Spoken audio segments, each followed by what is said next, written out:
vamos a ver la idea del equilibrio en sistemas concurrentes. Un sistema concurrente es aquel que tiene todas las fuerzas pasando por un mismo punto. Entonces la resultante pasa también por ese punto.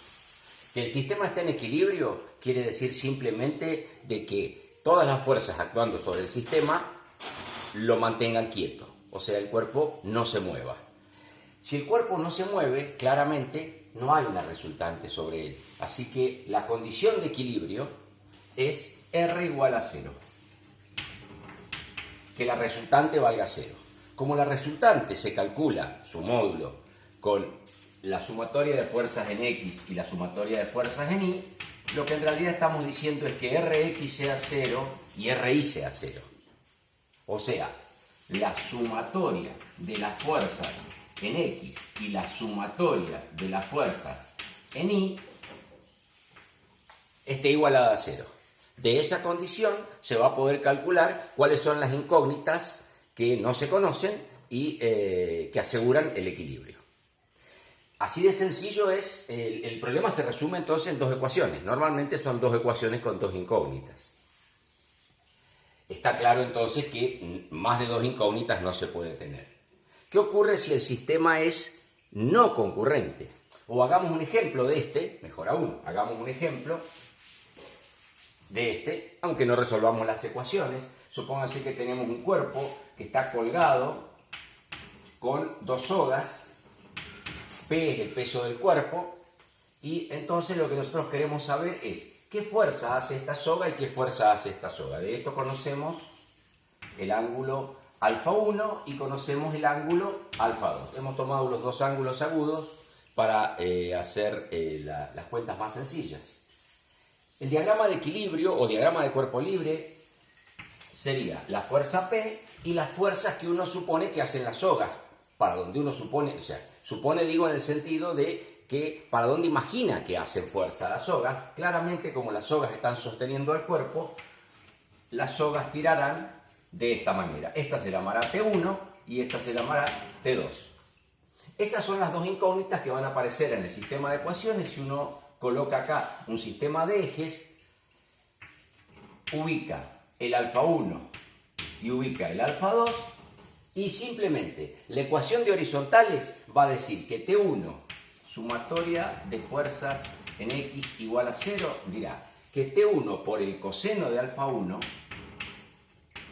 que es la proyección horizontal de esta, menos, porque queda mirando para el otro lado, T2 por el coseno de alfa 2. Y eso está igualado a 0. Esa es una ecuación de la cual, por supuesto, no se puede calcular ninguna de las dos porque una quedó en función de la otra. Y la sumatoria de fuerzas en Y igual a 0 contendrá las componentes verticales.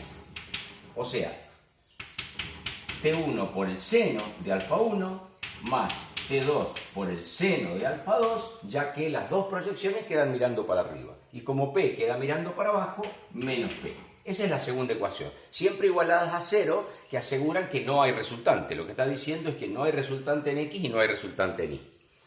Con lo que, despejando una y reemplazando en la otra, se puede obtener los valores de T1 y de T2. Luego vamos a hacer ejercicios numéricos de esto. ¿Qué pasa cuando el sistema es no concurrente?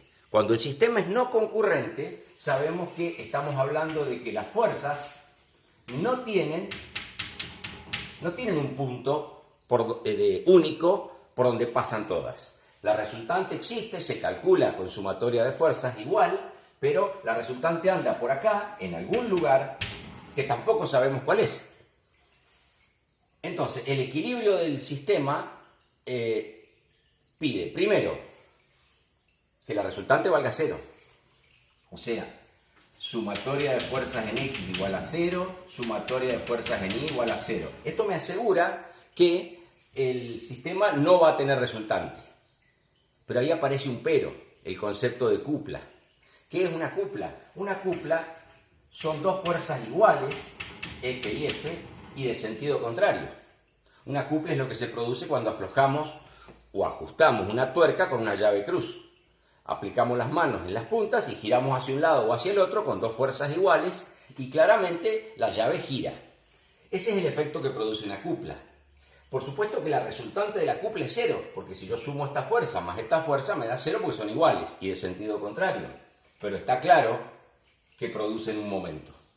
El producto de la cupla es justamente el valor de la fuerza por la distancia. Es fácil verlo eso, pues si yo me paro acá, el momento que produce las dos fuerzas es solamente fuerza por distancia, es el que produce esta.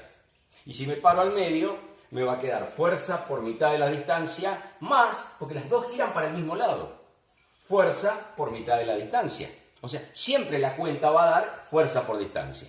O sea, una cupla tiene resultante igual a cero, o sea, no se traslada. Cuando nosotros hacemos girar la llave cruz, la tuerca no viaja ni para arriba, ni para abajo, ni para ningún lado, pero sí gira en su lugar. Ese es el efecto que le produce la cupla. Hay entonces resultante nula, pero existe un momento. Y esto puede ocurrir en un sistema concurrente. Cuando yo empiezo a sumar toda la fuerza, la resultante me da cero, pero resulta que cuando tomo momento respecto de un punto, me aparece un momento. ¿Qué ha pasado? Hay una cupla. Han quedado dos fuerzas iguales y de sentido contrario. Cuando decimos iguales es igual magnitud y igual dirección, pero sentido contrario. Y están separadas, ¿no? Están separadas a una cierta distancia. Entonces, hay que agregarle a las condiciones de sumatoria de fuerzas igual a cero una ecuación que diga que no gire, que no haya momento. O sea, sumatoria de momento respecto de un punto O cualquiera, arbitrario, yo lo voy a marcar por acá y es absolutamente arbitrario en el plano, no es uno especial. Sumatoria de momentos de todas las fuerzas respecto del punto O igual a cero. Con esto se asegura entonces que el cuerpo no se traslada en horizontal, no se traslada en vertical, con lo cual no puede trasladarse para ningún lado, porque cualquier movimiento diagonal es una componente horizontal y una vertical. Y sumatoria de momentos igual a cero. Bueno, de esto vamos a hacer ejercicios en la próxima clase, en la clase del miércoles.